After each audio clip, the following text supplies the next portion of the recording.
Hello viewers, आपका फिर से स्वागत है आपका अपना यूट्यूब चैनल लर्न आज तक पर। आज की वीडियो में मैंने आप सभी के लिए पूरे वीक के टॉप करंट अफेयर्स लेके आई हूँ। पूरे वीक के जितने भी करंट अफेयर्स होंगे वो हर संडे को वीकली वीडियो अपलोड होंगी, जिससे आपका अच्छे से रिवीजन हो जाएगा और आप किसी भी एग्जाम्स की तैयारी अच्छे से कर पाएंगे। तो चलिए शुरू करते हैं आज के पहले प्रश्न से। आपका पहला प्रश्न है, हाल ही में किसे दूसरा रोहिणी नैयर पुरस्कार प्रदान किया गया है? आपके ऑप्शंस हैं ड्वेन जॉनसन, साहित्य सम्राट सैत्रिकैम संगतम, दीनानाथ राजपूत। आपका सही आंसर हो जाएगा दीनानाथ राजपूत। जी, दीनानाथ राजपूत छत्तीसगढ़ में आदिवासी महिलाओं की जीवन को बदलने में मदद करने के लिए दिया गया है। पहला रोहिणी नैयर पुरस्कार सैत्रिकैम संगतम को दिया गया था। रोहिणी नैयर पुरस्कार ग्रामीण विकास में उत्कृष्ट योगदान के लिए दिया जाता है और यह पुरस्कार दिवंगत अर्थशास्त्री डॉक्टर रोहिणी नैयर की स्मृति में दिया जाता है, जिसकी 2021 में निधन हो चुकी है। तो व्यूअर्स, यहाँ आपके और भी प्रश्न बन सकते हैं, जैसे कि सबसे पहले रोहिणी नैयर पुरस्कार किसे दिया गया था? तो आपके आंसर हो जाएंगे, सबसे पहले रोहिणी नैयर पुरस्कार सैत्रिकैम संगतम को दिया गया था और दूसरा दीनानाथ राजपूत को, और इसे दिवंगत अर्थशास्त्री डॉक्टर रोहिणी नैयर की स्मृति में दिया जाता है। आपका दूसरा प्रश्न है, हाल ही में रॉबर्ट फीको किस देश के प्रधानमंत्री नियुक्त किए गए हैं? आपके ऑप्शंस हैं फिनलैंड, स्लोवाकिया, ऑस्ट्रिया, यूक्रेन। आपका सही आंसर होगा स्लोवाकिया। जी, स्लोवाकिया। रॉबर्ट फीकी स्लोवाकिया के प्रधानमंत्री नियुक्त किए गए हैं। स्लोवाकिया यूरोपीय महाद्वीप में स्थित एक देश है जिसकी राजधानी ब्रिटिश लावा है। अगला प्रश्न है, हाल ही में भारतीय स्टेट बैंक एसबीआई ने अपना ब्रांड एम्बेसडर किसे नियुक्त किया है? आपके ऑप्शंस हैं विराट कोहली, रोहित शर्मा, महेंद्र सिंह धोनी, के एल राहुल। जी, आपका आंसर होगा महेंद्र सिंह धोनी।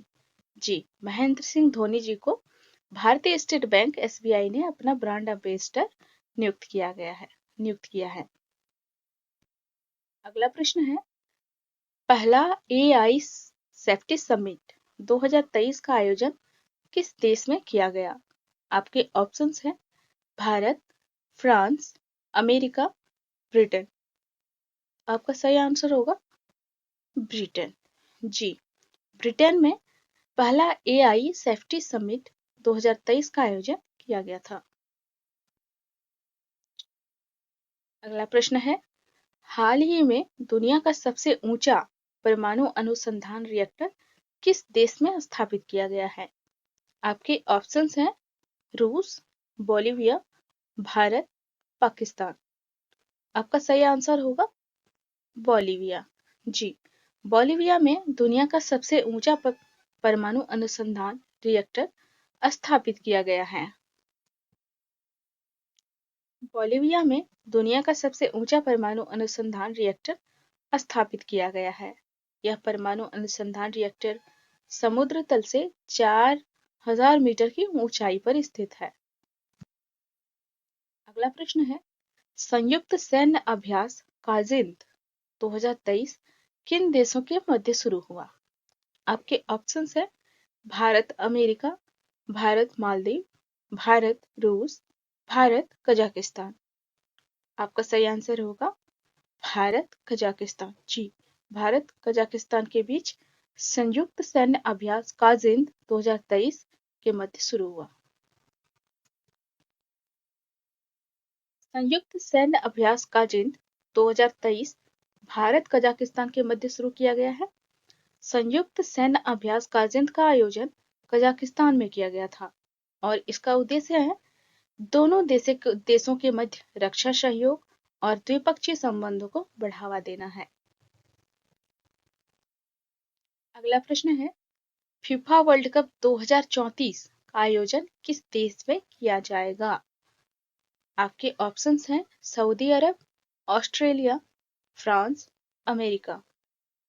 आपका सही जवाब होगा सऊदी अरब। जी, 2034 में होने वाले फीफा वर्ल्ड कप सऊदी अरब में आयोजित किया जाएगा। फीफा वर्ल्ड कप 2026 का आयोजन यूनाइटेड स्टेट्स, मैक्सिको और कनाडा में आयोजित किया जाएगा और 2030 में होने वाले फीफा वर्ल्ड कप का आयोजन मोरक्को, पुर्तगाल, स्पेन, उरुग्वे और अर्जेंटीना में आयोजित किया जाएगा। फीफा वर्ल्ड कप का आयोजन हर 4 साल में किया जाता है और इसकी शुरुआत 1930 में हुई थी।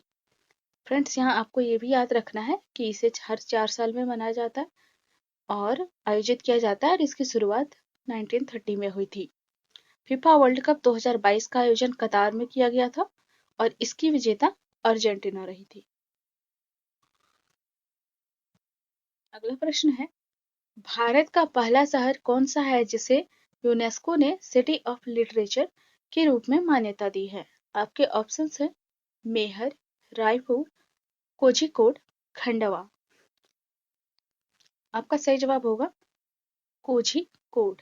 जी, कोझिकोड को पहला शहर है जिसे यूनेस्को ने सिटी ऑफ लिटरेचर के रूप में मान्यता दी है।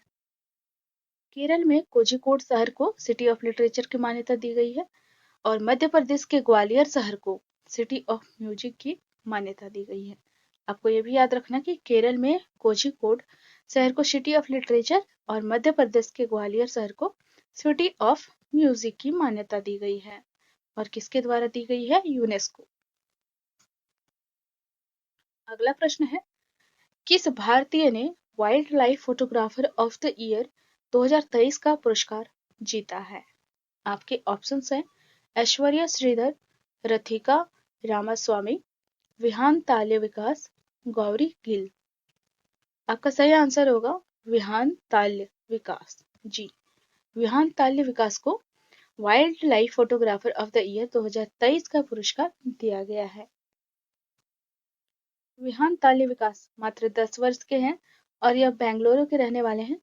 विहान ताल्य विकास को लंदन में wild life photographer of the year 2023 का पुरस्कार दिया गया है। अगला प्रश्न है, ब्रिटिश अकेडमी बुक प्राइज 2023 किसे प्रदान किया गया है? आपके ऑप्शंस हैं नंदिनी दास, कविता सैनी, शिव शंकरी, अनीता देसाई। आपका सही जवाब होगा नंदिनी दास। जी, नंदिनी दास को ब्रिटिश अकेडमी बुक प्राइज 2023 से सम्मानित किया गया है।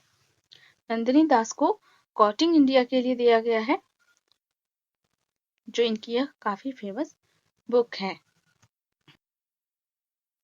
अगला प्रश्न है, हाल ही में किस राज्य में बन्नी उत्सव मनाया गया है? आपके ऑप्शंस हैं उड़ीसा, तमिलनाडु, आंध्र प्रदेश, मध्य प्रदेश। आपका सही जवाब होगा आंध्र प्रदेश। जी, आंध्र प्रदेश में बन्नी उत्सव मनाया गया है। आंध्र प्रदेश के कुर्नूल जिले में पारंपरिक बन्नी उत्सव का आयोजन किया जाता है और यह उत्सव दशहरा की पूर्व संध्या पर देवरगट्टू गांव में आयोजित किया जाता है। अगला प्रश्न है, दिल्ली में संत सिंगाजी का मेला किस राज्य में आयोजित किया गया है?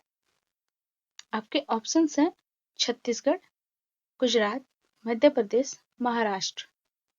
आपका सही जवाब होगा मध्य प्रदेश। जी, मध्य प्रदेश में संत सिंगाजी का मेला आयोजित किया गया था। अगला प्रश्न है, निम्नलिखित में से कौन एडेल गिव हुरून इंडिया परोपकार सूची 2023 में शीर्ष पर है? आपके ऑप्शंस हैं मुकेश अंबानी, शिव नादर, अजीम प्रेमजी, रतन टाटा। आपका सही जवाब होगा शिव नादर। जी, शिव नादर जी एडेल गिव हुरून इंडिया परोपकार सूची में सबसे शीर्ष पर है। आईटी कंपनी एचसीएल टेक्नोलॉजी के फाउंडर और चेयरमैन पहले स्थान पर शिव नादर रहे हैं। विप्रो के फाउंडर दूसरे स्थान पर अजीम प्रेमजी रहे हैं और तीसरे स्थान पर मुकेश अंबानी जी, जो रिलायंस इंडस्ट्री के चेयरमैन हैं। तो आपको याद रखना है, पहले नंबर पे हैं शिव नादर जी, दूसरे नंबर पे है विप्रो के फाउंडर अजीम प्रेम जी और तीसरे स्थान पर है मुकेश अंबानी जी जो रिलायंस इंडस्ट्री के चेयरमैन हैं। अगला प्रश्न है, हाल ही में केरल ज्योति पुरस्कार किसे प्रदान किया गया है? आपके ऑप्शंस है M T. Vasudev Nair, T. Padmanabhan, T. Madhav Menon, Oomcheri N N. Pillai. आपका सही जवाब होगा T. Padmanabhan ji, option B. इन्हें केरल ज्योति पुरस्कार से सम्मानित किया गया है। सबसे पहले केरल ज्योति पुरस्कार एम.टी. वासुदेव नायर को दिया गया था और टी. पद्मनाभन को मलयालम के क्षेत्र में साहित्य में योगदान के लिए प्रदान किया गया है। अगला प्रश्न है, भारतीय निर्वाचन आयोग द्वारा तैयार किया गया इनकोर सॉफ्टवेयर में इनकोर का फुल फॉर्म क्या है, पूर्ण रूप क्या है? तो आपका सही इसमें ऑप्शंस दिया गया है enabling cause on real time environment, enabling communications on real-time environment, election communication on real-time environment, enabling communications on real-time ensure। आपका सही जवाब होगा ऑप्शन बी जी, option B, enabling communications on real-time environment। अगला प्रश्न है, हाल ही में किस देश की अदालत ने भारतीय नौसेना के 8 पूर्व अफसर को मौत की सजा सुनाई है? आपके ऑप्शंस है ईरान, कतर, पाकिस्तान, इराक। आपका सही जवाब होगा कतर जी। कतर ने हाल ही में भारतीय नौसेना के 8 पूर्व अफसर को मौत की सजा फांसी की सजा सुनाई गई है। अगला प्रश्न है, हाल ही में कॉलिंस डिक्शनरी ने वर्ल्ड ऑफ द ईयर 2023 किसे चुना है? आपके ऑप्शंस हैं लॉ फेयर, परमा क्राइसिस, कैरोलिन, AI। आपका सही जवाब होगा AI जी। AI को कॉलिंस डिक्शनरी ने वर्ल्ड ऑफ द ईयर 2023 के रूप में चुना गया है। हाल ही में सचिन तेंदुलकर का स्टेचू किस स्टेडियम में लगाया गया है? आपके ऑप्शंस हैं Narendra Modi stadium Ahmedabad, Wankhede stadium Mumbai, green park stadium Kanpur, Eden garden stadium Kolkata. आपका सही जवाब होगा वानखेड़े स्टेडियम मुंबई जी, ऑप्शन बी। वानखेड़े स्टेडियम में सचिन तेंदुलकर जी का स्टेचू लगाया गया है। हाल ही में महाराष्ट्र के मुख्यमंत्री एकनाथ शिंदे ने मुंबई के वानखेड़े स्टेडियम में सचिन तेंदुलकर का स्टेचू का अनावरण किया है। यह स्टेचू 14 फीट का बनाया गया है और इस स्टैचू को अहमदनगर के मूर्तिकार प्रमोद कामली ने बनाया है। अगला प्रश्न है, वनडे क्रिकेट में सबसे तेज 100 विकेट लेने वाली खिलाड़ी कौन बने हैं? आपके ऑप्शंस हैं शाहीन अफरीदी, मोहम्मद शमी, जसप्रीत बुमराह, मोहम्मद सिराज। आपका सही जवाब होगा शाहीन अफरीदी जी। शाहीन अफरीदी सबसे तेज 100 विकेट लेने वाले क्रिकेट के खिलाड़ी बन गए हैं। शाहीन अफरीदी सबसे तेज 100 विकेट लेने वाले पाकिस्तान की तेज गेंदबाज बॉलर बन गए हैं और शाहीन अफरीदी ने सिर्फ 51 मैचों में 100 विकेट कंप्लीट किए हैं। अगला सवाल है, breaking the mould remaining India's economic future book किसके द्वारा लिखी गई है? आपके ऑप्शंस हैं शक्तिकांत दास, रघुराम राजन और रोहित लांबा, उर्जित पटेल, निर्मला सीतारमैया। आपका सही जवाब होगा निर्मला सीतारमैया जी, इनके द्वारा ये बुक लिखी गई है। रघुराम राजन द्वारा लिखी गई और भी कई फेमस बुक हैं जिनका नाम है fault lines, I do what I do and the third pillar. ये काफी उनकी प्रसिद्ध पुस्तक है। अगला प्रश्न है, हाल ही में प्रित्जकर आर्किटेक्चर पुरस्कार 2023 किसने जीता है? आपके ऑप्शंस हैं Geetanjali Shree, sir David Chipperfield, Purnima Devi Barman, Francis Kere. आपका सही जवाब होगा option B, sir David Chipperfield. जी, इन्होंने प्रित्जकर आर्किटेक्चर पुरस्कार 2023 अपने नाम किया है। यह पुरस्कार अंतर्राष्ट्रीय स्तर पर वास्तुकला के सर्वोच्च सम्मान के रूप में माना जाता है और इसे वास्तुकला का नोबेल भी कहा जाता है और इसकी स्थापना 1979 को हुई थी। अगला प्रश्न है, हाल ही में किसे प्रतिष्ठित एकलव्य पुरस्कार से सम्मानित किया गया है? आपके ऑप्शंस हैं पूर्णिमा देवी बर्मन, आलिया मीर, पलक शर्मा, वाहिदा रहमान। आपका सही जवाब होगा पलक शर्मा। जी, पलक शर्मा को प्रतिष्ठित एकलव्य पुरस्कार से सम्मानित किया गया है। अगला प्रश्न है, हाल ही में भगत सिंह की 116वीं जयंती कब मनाई गई है? आपके ऑप्शंस है 28 सितंबर, 27 सितंबर, 25 सितंबर, 21 सितंबर। आपका सही जवाब हो जाएगा 28 सितंबर। जी, 28 सितंबर को भगत सिंह जी की 116वीं जयंती मनाई गई है। भगत सिंह का जन्म 28 सितंबर 1907 को पंजाब बंगा में हुआ था और भगत सिंह राजगुरु और सुखदेव को श्रद्धांजलि देने के लिए 23 मार्च को शहीद दिवस मनाया जाता है। अगला प्रश्न है, हाल ही में जूलॉजिकल सर्वे ऑफ इंडिया ने समुद्री मछली सी रॉबिन्स की एक नई प्रजाति कौन से राज्य में खोजी है? आपके ऑप्शंस हैं छत्तीसगढ़, बिहार, ओडिशा, पश्चिम बंगाल। आपका सही जवाब होगा पश्चिम बंगाल। जी, इसे गर्नार्ड्स या सी रॉबिन्स के नाम से जाना जाता है। यह ट्राइग्लिडे परिवार से है और जूलॉजिकल सर्वे ऑफ इंडिया का मुख्यालय कोलकाता में है। जूलॉजिकल सर्वे ऑफ इंडिया की स्थापना 1916 को हुई थी। अगला प्रश्न है, कला क्रांति मिशन हाल ही में कहाँ लॉन्च किया गया है? आपके ऑप्शंस हैं मध्य प्रदेश, पश्चिम बंगाल, पंजाब, उत्तर प्रदेश।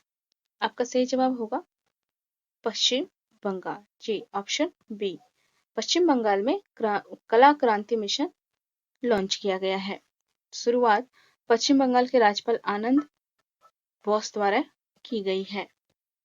व्यूअर्स, ऐसे ही इम्पोर्टेंट वीकली वीडियोस के लिए हमारे चैनल को सब्सक्राइब कीजिए और हर संडे को एक रिवीजन के तौर पर वीकली वीडियो आती रहेगी, जिससे आपके हर एक एग्जाम्स की तैयारी अच्छे से हो पाए और कोई भी क्वेश्चन ना छूटे और आपका रिवीजन सही से हो जाए।